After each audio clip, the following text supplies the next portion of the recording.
Bonjour à toutes et à tous. Merci pour cette aimable invitation à laquelle je ne peux participer que virtuellement et je regrette de ne pas avoir pu accepter l'invitation présentielle.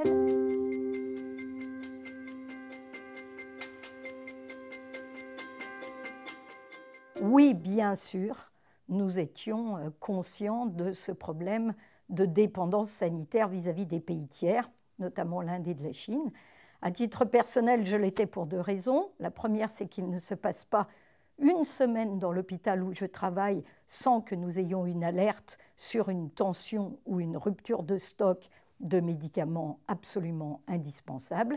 La deuxième, c'est que je suis moi-même parfois consommatrice de médicaments et que j'avais pu aussi à cette occasion remarquer, comme la quasi-totalité de mes concitoyens, qu'on pouvait se trouver confronté à ce problème dans sa pharmacie. Sur le plan européen, c'est un problème qui touche particulièrement la France depuis les 2 dernières décennies, mais qui touche aussi beaucoup de pays européens, en particulier des pays d'Europe du Nord comme les Pays-Bas ou des pays d'Europe de l'Est comme la République tchèque. C'est probablement plus une autonomie stratégique qu'une autonomie sanitaire qu'il nous faut recouvrer. Il me semble que la France a une certaine forme d'autonomie dans le domaine de ses soins et de sa santé.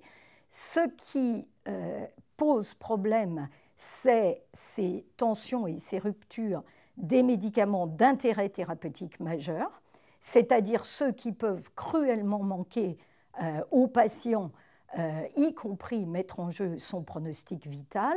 Ce sont souvent des médicaments anciens, très souvent tombés dans le domaine public, assez peu rentables pour les industriels de santé, et c'est vraiment sur ces médicaments-là que nous devons concentrer nos efforts. La première étape est donc une étape de diagnostic où nous devons nous mettre d'accord sur ce que sont ces médicaments. Le travail a été fait pour les médicaments du cancer. Nous devons également identifier quels sont les sites de production concernés pour ces médicaments et avoir une cartographie européenne de ce qui constitue des trous dans la raquette pour ces différentes molécules.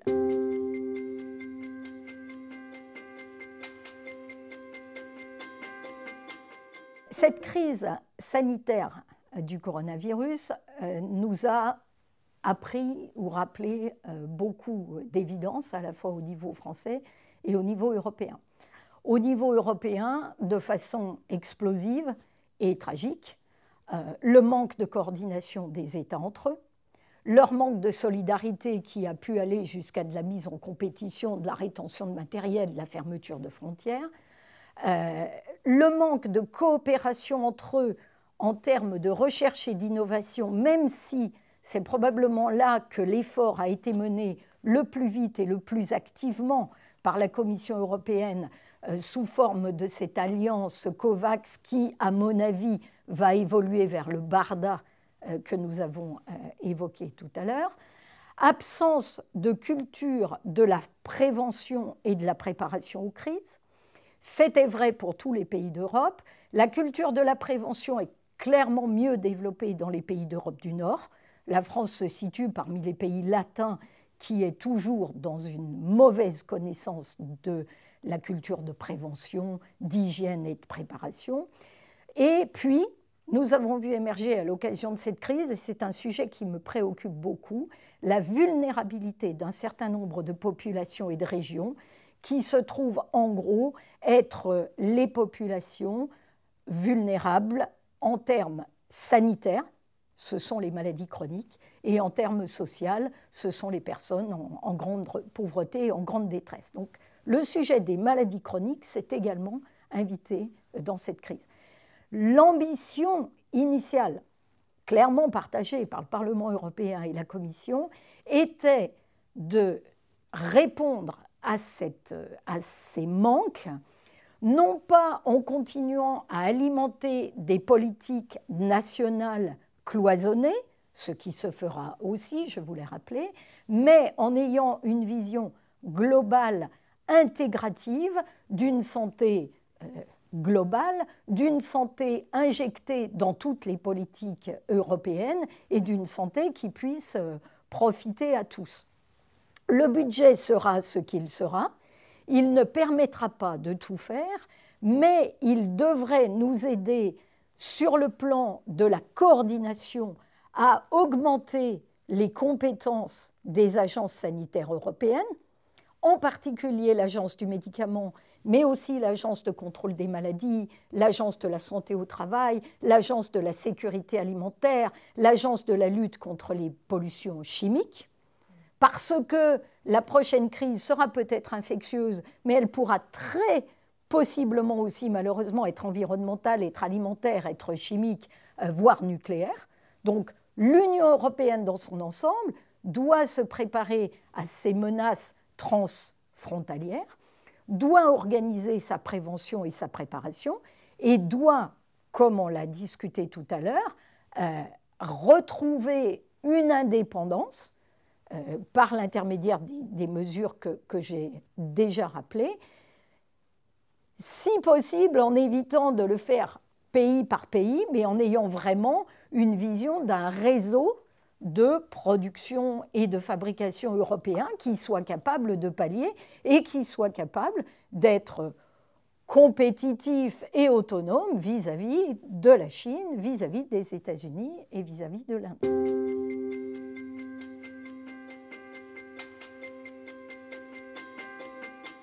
Je m'apprêtais à vous dire que je ne vois pas de calendrier en termes d'échéances précises.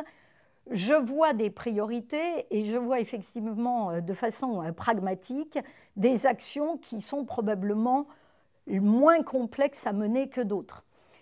Il me semble qu'une plateforme européenne qui serait capable d'identifier les points à risque, qui serait capable de constituer sous le chapeau du dispositif qui s'appelle RescEU des mécanismes de réserve stratégique européenne, d'achat groupé, de paniers réservés de médicaments essentiels pour les cancers, le diabète, etc.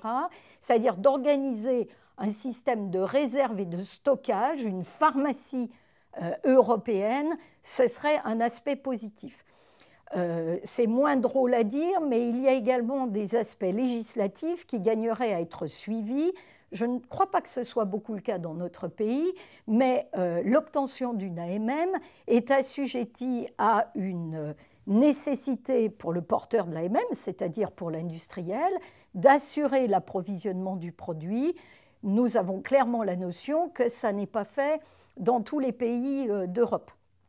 Pour rester sur la législation, il nous semblerait intéressant d'upgrader, d'augmenter les compétences de l'Agence européenne du médicament, de la rendre capable déjà de faire appliquer la loi, d'avoir ce rôle de supervision des risques de pénurie, et puis de pouvoir assortir l'autorisation de mise sur le marché. Et j'ai compris que ça n'était pas facile, mais ça me paraît important, de la capacité pour elle de pouvoir auditer les sites de production extra-européens.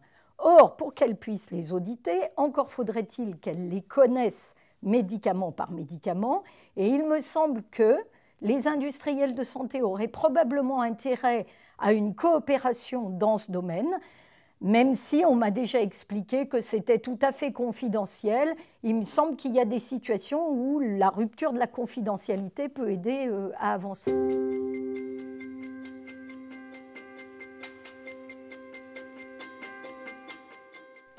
Relocalisation qu'il envisage très schématiquement selon 3 grandes pistes. La première, celle qui vient le plus vite à l'esprit, mais qui ne me paraît pas la plus simple à régler, c'est celle où on est suffisamment attractif et incitatif vis-à-vis des industriels de la santé pour qu'ils consentent à revenir sur un territoire où les normes environnementales sont plus contraignantes qu'en Asie et en Inde, où les normes en termes de droit du travail sont généralement au sein de l'Union européenne plus contraignantes, où la mise à disposition d'infrastructures va dépendre des autorités nationales et j'imagine aussi régionales, et où, dans le même temps, nous avons insisté sur le fait qu'on ne pouvait pas avoir comme contrepartie ou comme unique contrepartie ou comme contrepartie principale une augmentation des prix des médicaments qui constitue déjà pour la plupart des gouvernements un obstacle à l'accès et à l'équité d'accès aux soins. Donc, cette partie de relocalisation entre guillemets industrielle sera probablement l'objet de discussions, de négociations, dans lesquelles il devra y avoir du gagnant-gagnant.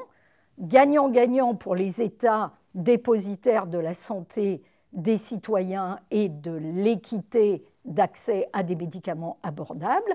Gagnant-gagnant pour l'industriel de santé, dont tout le monde comprend parfaitement qu'il ne soit pas à vocation altruiste. La deuxième piste, qui n'est peut-être pas du goût de tous, mais qui, moi, me paraît une piste intéressante, consiste à dire que les gouvernements sont confrontés avec leurs citoyens à des ruptures sur des médicaments anciens, tombés dans le domaine public, vieux et peu rentables.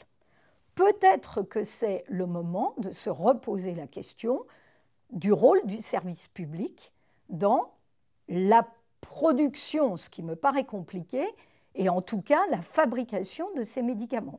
Les pharmacies hospitalières, les pharmacies des armées l'ont fait pendant longtemps. Les pharmaciens ont été très longtemps des préparateurs de pommades, d'onguents, de médicaments, de sirops.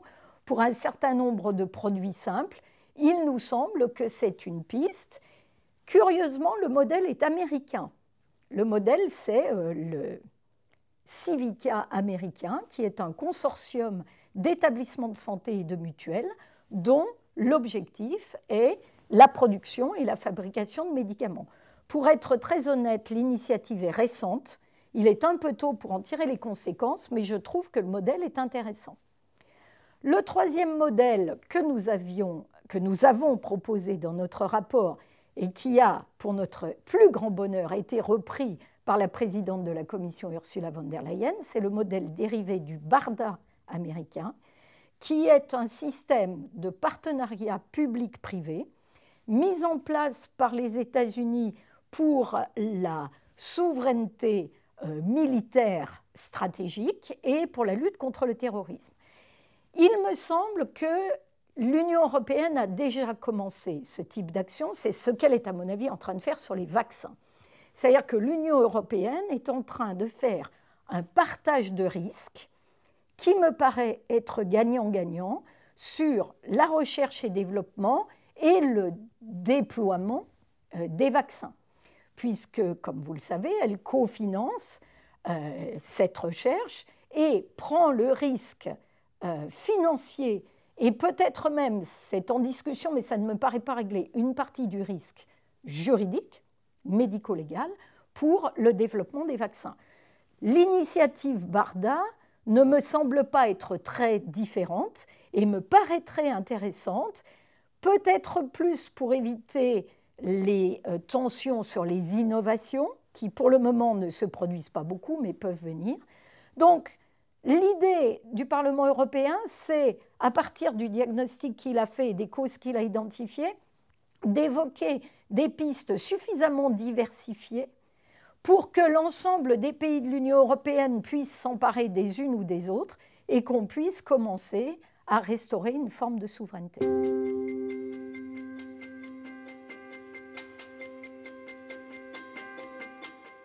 J'attendrai des industriels français qu'ils continuent à montrer la voie, ce qu'ils ont fait, en matière de recherche et d'innovation et en matière de maintien d'un certain nombre d'infrastructures de recherche et d'innovation sur le sol européen. On ne peut pas d'un côté dire que l'Union européenne doit recommencer à produire et à fabriquer plus largement des médicaments et qu'elle doit consentir à abandonner la balance recherche et innovation qui est absolument déterminante.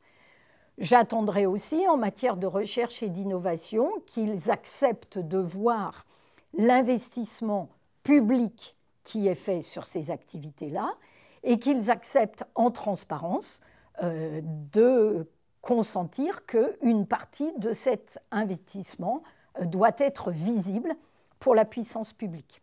Je sais que sur l'évaluation conjointe des médicaments, ils ont un intérêt objectif et qu'ils partagent notre volonté de pousser ce dossier. Intérêt objectif qui se mesure par exemple sur un enquiquinement très simple qui les pénalise et qui leur fait perdre du temps et de l'argent, qui est le fait d'avoir à déposer des dossiers 27 fois, avec 27 documents CERFA différents, 27 tracasseries administratives différentes pour finalement donner toujours les mêmes données. Je n'appelle pas de mes voeux une nouvelle agence franco-allemande parce que je crois qu'on ne manque pas d'agences, mais une alliance franco-allemande sur le secteur de l'industrie du médicament en général et de l'évaluation transparente de ces médicaments en particulier, montrer la voie et emmener les 25 autres vers des règles plus consensuelles, plus concertées, plus efficientes, ça me paraîtrait effectivement très intéressant.